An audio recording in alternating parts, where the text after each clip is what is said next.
آگے ایک بہت اہم مسئلہ اللہ تبارک و تعالیٰ بیان کر رہے ہیں، وہ مسئلہ میں بیان کر دوں۔ احل لکم لیلۃ الصیام الرفث الی نسائکم۔ اللہ تعالیٰ فرماتے ہیں کہ رمضان کی راتوں میں تم کو ہم نے تمہاری بیویوں سے صحبت ہم بستری کرنے کو حلال کر دیا۔ کیا کر دیا؟ حلال کر دیا۔ پھر اللہ تعالیٰ فرماتے ہیں علم اللہ انکم تختانون انفسکم ہن لباس لکم وانتم لباس لہن علم اللہ انکم کنتم تختانون انفسکم فتاب علیکم وعفا عنکم۔ تمہاری عورتیں تمہارے لیے ایک لباس کے مانند ہیں۔ لباس، اللہ نے لباس کیوں کیا؟ مرد اور عورت کے درمیان کوئی چیز چھپی نہیں ہوتی ہے۔ مرد عورت کا رازدار ہوتا ہے، عورت مرد کی، بیوی شوہر کی کیا ہوتی ہے؟ رازدار ہوتی ہے۔ پھر اللہ فرماتے ہیں کہ تم سے کچھ خیانتیں ہو رہی تھی، وہ ہم جانتے تھے، اب ہم نے تمہارے لیے یہ قید کو ہٹا دیا ہے، اب تم کیا کر سکتے ہو؟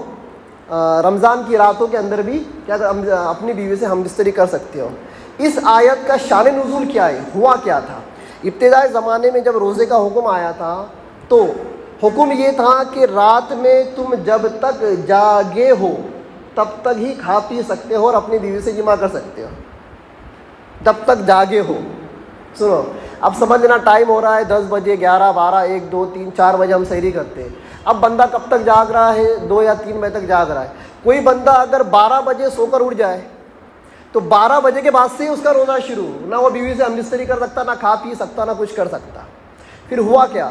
ایک صحابی تھے جو دور دراز مزدوری کرنے کے لیے جاتے تھے، وہ جب اپنے گھر کو جب آئے، سحری کا اپنے افطاری کا وقت ہو گیا تھا، بیوی سے کہا کہ کچھ افطاری میں لے کر آؤ، تو بیوی نے کہا کہ گھر میں تو کچھ نہیں ہے، غریب صحابی تھے، مزدور تھے، تو بیوی نے کہا کہ آپ تھوڑا آرام کریں، مزدوری کر آؤ، میں ذرا جا کے کچھ انتظام کر کے آتی ہوں۔ بیوی باہر گئی کہ بھائی کچھ سامان لے کر آؤ افطاری کا، تب تک یہ صحابی کیا ہو گئے؟ سو گئے۔ ان کو کیا ہو گئی؟ مغرب کے ٹائم، مغرب عشاء کے بیچ میں ان کو نیند لگ گئی۔ اب یہ جب سوئے تو یہ اٹھے 12-1 بجے، ایک مثال دے رہا ہوں میں، آدھی رات کو اٹھے۔ اب جب آدھی رات کو اٹھے تو حکم تو یہ ہے، سو کر اٹھ گئے، ختم، اب کھانا پینا جیما سب ختم۔ اب ان صحابی کا پہلے دن سے ایک روزہ چالو تھا، کچھ کھائے نہیں، سو گئے، سو کر اٹھے تو اگلے دن کا بھی روزہ چالو ہو گیا، تو ان کو روزہ کنٹینیو کرنا پڑا اگلے دن کا۔ پھر اگلے دن کی ظہر کے بعد بے ہوش ہو کر وہ گر گئے، اللہ کے نبی کے پاس خبر پہنچی۔ اس کے علاوہ دوسرے بہت سارے صحابہ تھے، ان کا ہی معاملہ ایسا ہوا کہ رات میں ایک پہر سو کر اگلے پہر جب اٹھے تو بیوی سے خواہش ہوئی اور بیوی سے اپنی خواہش پوری کر لی۔ تو پھر خواہش پوری کر لی تو پھر سو کر اٹھنے کے بعد تو خواہش پوری نہیں کرنا ہے، ہم بستری تو نہیں کرنا ہے، تو بہت صحابہ اکرام کو اس کے اندر دقت پیش آ رہی تھی۔ تو اللہ تبارک تعالیٰ نے اس دقت کو ختم کر دیا اور صاف الفاظ میں اعلان کر دیا احل لکم لیلۃ الصیام الرفث الی نسائکم، کہ رمضان کی راتوں میں تم اپنی بیوی سے سو کر اٹھو یا نہ اٹھو، کبھی بھی اٹھو، تم سحری کرنے سے پہلے ہم بستری کر سکتے ہیں۔ قاعدہ قانون یہ ہے، اگر ہم بستری ہو بھی جائے صبح صادق سے پہلے میاں بیوی دونوں کو غسل کر کے پاک ہونا لازم اور ضروری ہے۔ غسل نہیں لیے، پاک نہیں ہو تو اس کا گناہ الگ سے لازم آئے گا۔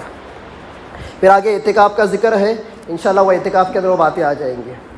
اس کے آگے پھر اللہ تبارک تعالیٰ نے جہاد کا ذکر کیا ہے، اور 2-3 رکوع تک جہاد کا ہی تذکرہ چل رہا ہے۔ صلح حدیبیہ انشاءاللہ آگے سورہ فتح میں اس کا مکمل تفسیر آئے گا، وہاں پر انشاءاللہ ہم تذکرہ کر لیں گے۔ اس کے بعد حج کا تذکرہ ہے، حج اور عمرے کا تذکرہ، سورہ حج آئے گا، انشاءاللہ ہم اس کے اندر اس کو تفصیل سے سمجھ لیں گے۔ آگے پھر اللہ تعالیٰ نے طلاق کا ذکر اس کے اندر بیان کیا ہے۔ کیا کیا ہے؟ طلاق کا ذکر، اور طلاق کا ذکر بھی کم سے کم 3 سے 4 رکوع تک مستقل چلا ہے۔ اس میں 2-4 باتیں آپ کو بتا دوں طلاق کے تعلق سے، کہ آج ایک سوال اٹھایا جاتا ہے بھائی اسلام میں ٹرپل طلاق کہاں ہے، اور قرآن کے اندر ٹرپل طلاق کا لفظ، شبد، ورڈ، آیت، ورس دکھانے کے بعد کے مطالبہ بہت کیا جا رہا ہے آج کے، اور کیا بھی گیا، آپ نے دیکھا، اور باقاعدہ اس کے خلاف ایک قانونی بنا ہے۔ تو ان کو سورہ بقرہ کا مطالعہ کرنا چاہیے۔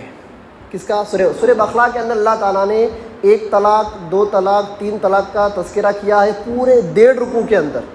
اب تم بولیں گے ایک ہی آیت میں 3 طلاق بتا دو تو نہیں ہونے والا۔ طلاق کا ایک کانسیپٹ ہے، پہلی طلاق دیں گے، اس کے بعد کیا، پھر سیکنڈ طلاق دیں گے، اس کے بعد کیا، پھر تھرڈ طلاق دیں گے، اس کے بعد کیا، یہ تینوں احکامات اللہ تعالیٰ نے بیان کیے۔ تو یہ پورا 1.5 رکوع جب پڑھا جائے گا نا، تب آپ کو سمجھ میں آئے گا کہ بھائی قرآن میں ٹرپل طلاق کا ذکر ہے، لیکن ایک ساتھ دینا اسلام کے اندر منع ہے۔ نہیں جم رہا ہے، پہلے 1 مہینے کا ویٹ کرو، ہو سکتا ہے صلح ہو جائے، ایک مہینے بھی صلح نہیں ہوئی تو اس کے اگلے مہینے کی پہلی تاریخ کو کیا کرو، اور ایک طلاق، سیکنڈ طلاق دے دو. پھر کیا کرو، بیوی کو الگ کر دو، گھر سے بستر سے الگ کر دو. پھر دیکھو بے کمپرومائز ہوتا ہے نہیں ہوتا ہے، پھر بھی کمپرومائز نہیں ہو رہا ہے تو تیسرے مہینے کی پہلی تاریخ کو تھرڈ طلاق، تیسری طلاق کیا کر دو، دے دو. پھر اللہ بیان کرتے ہیں کہ جب تیسری طلاق جب دے دیں گا اب ختم، قیامت تک وہ عورت و مرد کے لیے کیا ہے، حرام ہے. پھر عورت کو طلاق دینے کے بعد اس کو نفقہ دینا ہے، سکنا دینا ہے، کتنا کپڑا دینا ہے، عدت کا خرچہ دینا ہے، وہ ساری چیزوں کا اس میں تذکرہ ہے. آگے کتاب طلاق ایک صورت مستقل آ رہی ہے 29 پارے میں انشاءاللہ، وہاں ہم اس کو تفصیلی طور پر سمجھ لیں گے.